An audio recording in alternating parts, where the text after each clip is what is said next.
Hi friends, இன்றைக்கி வீடியோவில் தக்காளி தொக்கு எப்படி செய்யுதுன்னு பார்க்கலாம்.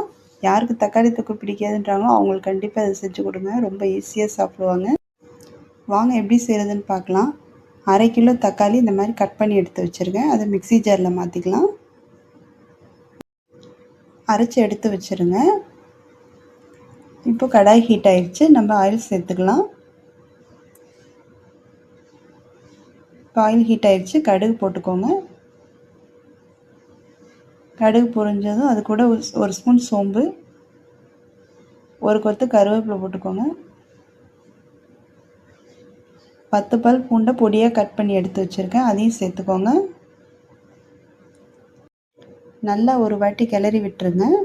இப்போ நம்ம கிளறி விட்டோடனே கூட இப்போ கொஞ்சம் பெருங்காயத்தூள் சேர்த்துக்கலாம். பெருங்காயத்தூள் சேர்த்தியாச்சு. இப்போ நல்லா ஒரு வாட்டி கிளறி விட்டுருங்க. இப்போ பூண்டு நல்லா இந்த அளவுக்கு வணங்கினா நமக்கு போதும்.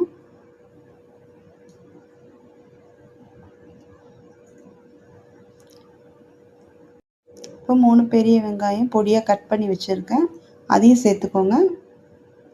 சேர்த்து விட்டு கிளறி விட்டுக்கோங்க. கண்ணாடி பதம் வர வரைக்கும் நல்லா வதங்கட்டும். இந்த அளவுக்கு வணங்கணும் பாருங்கள். இந்த அளவுக்கு வணக்கினா போதும். இப்போ நம்ம அரைச்சி வச்சுருக்க தக்காளியை சேர்த்திக்கலாம்.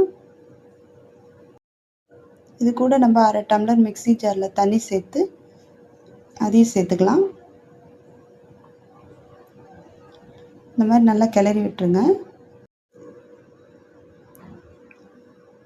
இப்போ தேவையான உப்பு சேர்த்துக்கோங்க.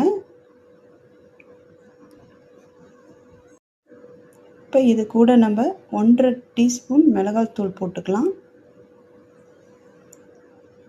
இப்போ ஒரு வாட்டி நல்லா கிளறி கொடுத்துருங்க. இந்த மாதிரி நல்லா மிக்ஸ் பண்ணிடுங்க. எப்படி கலர் நல்லா மாறுது பாருங்கள். இப்போ நம்ம ஒரு மூடி போட்டு மூடி வச்சிடலாம். அடுப்பு லோ ஃப்ளேம்லேயே இருக்கட்டுங்க. ஒரு 3 நிமிஷம் சென்று எப்படின்னு பார்க்கலாம். இப்போ பார்க்கலாங்க, ஓப்பன் பண்ணி. இப்போ பாருங்கள், தக்காளி தொக்கு கொஞ்சம் திக்காயிடுச்சு. இந்த மாதிரி ஒரு எடுத்து கிளறி விட்டுருங்க. கிளறி விட்டு நல்லா மூடி வச்சுருங்க. இப்போ மறுக்க 3 நிமிஷம் ஆகட்டுங்க. இப்போ ஒரு ஓப்பன் பண்ணி பார்க்கலாம். இப்போ இன்னும் கொஞ்சம் கிரேவி திக்காகி எண்ணெயெல்லாம் பிரிஞ்சு வருது பாருங்கள். உங்களுக்கு இந்த அளவுக்கு தக்காளி தொக்கு திக்காக வந்தால் போதுன்னா இப்போயே நீங்கள் ஸ்டவ் ஆஃப் பண்ணிக்கலாம். இல்லை இன்னும் கொஞ்சம் தக்காளி தொக்கு திக்கான்னு மறுக்க மூடி வச்சு மறுக்க ஒரு 3 நிமிஷம் குக் பண்ண விடுங்க. இப்போ பாருங்கள், இன்னும் நல்லா தக்காளி தொக்கு திக்காயிடுச்சு. இந்தளவு வந்தால் போதும். நல்லா ஒரு வாட்டி கிளறி விட்டு கொத்தமல்லி இலையை தூவிக்கோங்க. நல்லா ஒரு வாட்டி கிளறி கொடுத்துருங்க. அவ்வளோதாங்க, ஈஸியாக தக்காளி தொக்கு செஞ்சாச்சு. தோசை, இட்லி, சப்பாத்தி எல்லாத்துக்குமே சூப்பராக இருக்கும்னு நீங்களும் ட்ரை பண்ணி பாருங்கள். தேங்க்யூ.